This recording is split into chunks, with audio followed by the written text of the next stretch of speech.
بسم اللہ الرحمن الرحیم۔ السلام علیکم ورحمۃ اللہ وبرکاتہ۔ ناظرین، نبض رواں کی پوری ٹیم کے ساتھ آپ کے سامنے ڈاکٹر محمد شیر سیالوی آپ کو خوش آمدید کہتے ہیں۔ جیسا کہ آپ جانتے ہیں، محرم الحرام کا ماہ مقدس شروع ہو چکا ہے، اور یہ ماہ مقدس جب بھی آتا ہے تو اہل بیت مصطفیٰ صلی اللہ علیہ وآلہ وسلم کی وہ یادیں تازہ ہو جاتی ہیں۔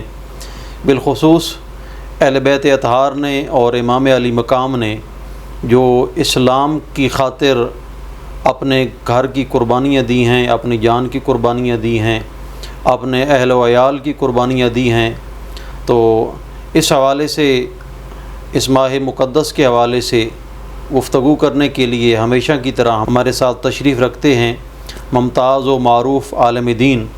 محترم مفتی گلزار احمد نعیمی صاحب۔ آپ اسلام آباد کے مشہور ایک دینی درسگاہ کے پرنسپل ہیں، جامعہ نعیمیہ اسلام آباد کے، اور جماعت آل حرم پاکستان کے مرکزی صدر ہیں۔ آئیے ان کے پاس چلتے ہیں۔ قبلہ بتائیے گا، واقعہ کربلا کا حقیقی پس منظر، اس حوالے سے آپ کیا ارشاد فرماتے ہیں؟ بسم اللہ الرحمن الرحیم۔ محترم ڈاکٹر سیالوی صاحب، بہت شکریہ۔ کربلا کا جو حقیقی پس منظر ہے اس کو ہمیں ذرا ابتدائے اسلام سے دیکھنا پڑے گا کہ جناب رسالت مآب صلی اللہ علیہ وآلہ وسلم کے ظاہری طور پر دنیا سے پردہ فرما جانے کے بعد پہلے خلیفہ سیدنا ابو بکر صدیق رضی اللہ تعالی عنہ نے عنان حکومت سنبھالی، اور حکومتی معاملات جو ہیں وہ اپنے ذمہ لیے، بلکہ ایک ثقیفہ بنو سعدہ میں جب گئے تو وہاں سے جو ہے وہ واپس آئے، تو آپ ایک یعنی بطور خلیفۃ المسلمین جو ہے وہ واپس آئے۔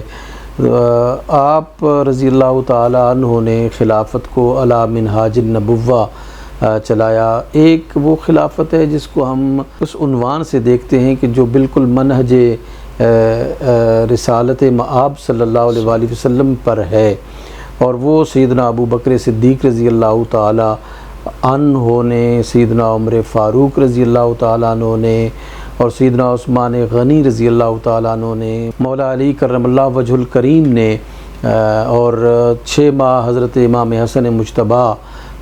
کی جو خلافت ہے وہ ہمیں نظر آتی ہے، جو علی منہاج النبوہ تھی، یعنی وہ تمام طور طریقے جو رسول اللہ صلی اللہ علیہ وآلہ وسلم کے زمانے میں تھے، وہ تمام اصول جو آپ نے بنائے تھے، ان خلفائے راشدین نے جو ہے وہ اسی منہج پر حکومت کو چلائی۔ جب حضرت امام حسن مجتبیٰ نے حضرت امیر معاویہ کے ساتھ صلح کی، تو اس کے بعد جو خلافت تھی وہ علی منہاج النبوہ جو ہے وہ نہیں رہی، بلکہ ایک دور سلطانی جو ہے وہ شروع ہوا ہے، بادشاہ دور ملوکیت، سلطانیت جیسے آپ کہہ سکتے ہیں۔ اب وہ جو سلسلہ تھا علی منہاج النبوہ، حکومتی معاملات پر یعنی وہ طریقہ کار اختیار کرنا جو رسول اللہ صلی اللہ علیہ وآلہ وسلم نے کیا تھا، جو خلفائے راشدین نے کیا تھا، اس سیدنا امام حسن مجتبیٰ کے بعد یہ سلسلہ ختم ہو گیا۔ تو اس پر ظاہر ہے کہ ایک لڑائیاں بھی ہوئیں، آپ کو پتہ ہے، ایک تاریخ کا ایک بہت ہی قابل افسوس باب ہے جو ہمارے سامنے ہے۔ اس کے بعد لڑائیاں مولا علی کرم اللہ تعالی وجہ الکریم کے ساتھ ان کی جو ہوئیں، پھر جو ہے وہ امام حسن مجتبیٰ کے ساتھ جو ایک سلسلہ پیدا ہوا، اس کے بعد جب ہم دیکھتے ہیں نا کہ خلافت جب وہ سلسلہ ختم ہو جاتا ہے تو ایک بادشاہانہ حکومت جو ہے وہ ایک کیسریت کی جو حکومت ہے وہ ہمیں اس طرح نظر آتی ہے۔ دیکھیے، ہم حضرت امیر معاویہ رضی اللہ عنہ کو بطور صحابی ان کا اپنا مقام اور مرتبہ ہے، اور اس مرتبے کو یقیناً کوئی نہیں پہنچ سکتا، لیکن جو انہوں نے یہ اقدام کیا کہ اپنے بعد یزید کو، اپنے بیٹے کو جو ہے وہ بطور سلطان، بادشاہ یا ملک کے طور پر جو ہے وہ نامزد کیا، یہ فیصلہ ایسا تھا کہ جس کو امت کے کسی فرد نے اس وقت جو تھے کسی نے بھی دل سے قبول نہیں کیا تھا۔ اور یہ بہت بڑا یعنی آپ یوں سمجھیں کہ وجہ ہے، بہت بڑی وجہ ہے معرکہ کربلا کے بپا ہونے کی، کیونکہ جب یہ کہا گیا کہ ہم اس کی بیعت کی جائے تو بعض لوگوں نے ڈر کے مارے بیعت کی ہے، بعض لوگوں نے جو ہے نا وہ لالچ کے ساتھ جو ہے نا وہ بیعت کی ہے، مختلف طرق جو ہے وہ استعمال کیے گئے یزید کی بیعت کے لیے، لیکن حضرت امام علی مقام حضرت امام حسین علیہ السلام نے صاف انکار کر دیا اس بیعت سے اور قبول جو ہے وہ نہیں کیا۔ یہ سلسلہ جو ہے وہ چلتا رہا کہ جب یزید جو ہے وہ متمکن تخت ہوا تو اس کے بعد پھر اس نے وہ تمام اصول جو رئیس کسر تھی وہ تمام اصول اور ضابطے پائمال کر دیے جو قرآن و سنت کے عنوان کے ساتھ تھے، اور جو قرآن و سنت کا اخذ تھا، نچوڑ تھا، اس کو بالکل مکمل طور پر جو ہے وہ ختم کر دیا اور اپنی مرضی سے ایک شاہانہ طریقے سے اپنا نظام مملکت چلایا، اور امر بالمعروف اور نہی عن المنکر جو ہے وہ بالکل ختم ہو کے رہ گیا۔ حلال اور حرام کا جو تصور ہے وہ بالکل مٹ کے رہ گیا، ٹھیک کیا ہے غلط کیا ہے وہ سب کچھ جو ہے وہ ملیے میٹ ہو کے رہ گئے۔ تو اس وقت جو ہے وہ ضروری تھا ایک ایسا شخص جو کہ اسلامی جو نظم مملکت ہے اس کو ریوائیو کرے اور جو پریویل کر رہی تھیں چیزیں ان کے خلاف جو ہے وہ کھڑا ہو۔ اب ظاہر ہے کہ یہ کھڑا ہونا کوئی معمولی کام نہیں تھا، یہ بڑا مشکل کام تھا۔ تو یہ حضرت امام حسین علیہ السلام کی ہی شخصیت ایسی شخصیت تھی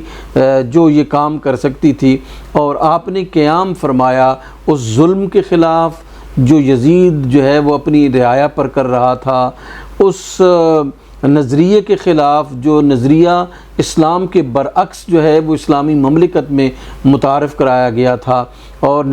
جو امر بالمعروف اور نہی عن المنکر کا فریضہ بالکل ختم ہو کے رہ گیا تھا، اور اللہ کی محارم کو جو ہے وہ یزید حلال کر رہا تھا، اور حرام کردہ چیزوں کو حلال، حلال کردہ چیزوں کو حرام کر رہا تھا، یعنی دین جو ہے اس کی شکل بگڑنے والی تھی، صورت جو ہے وہ تبدیل کرنے ہونے والی تھی۔ تو اس پر جو ہے وہ حضرت امام علی مقام نے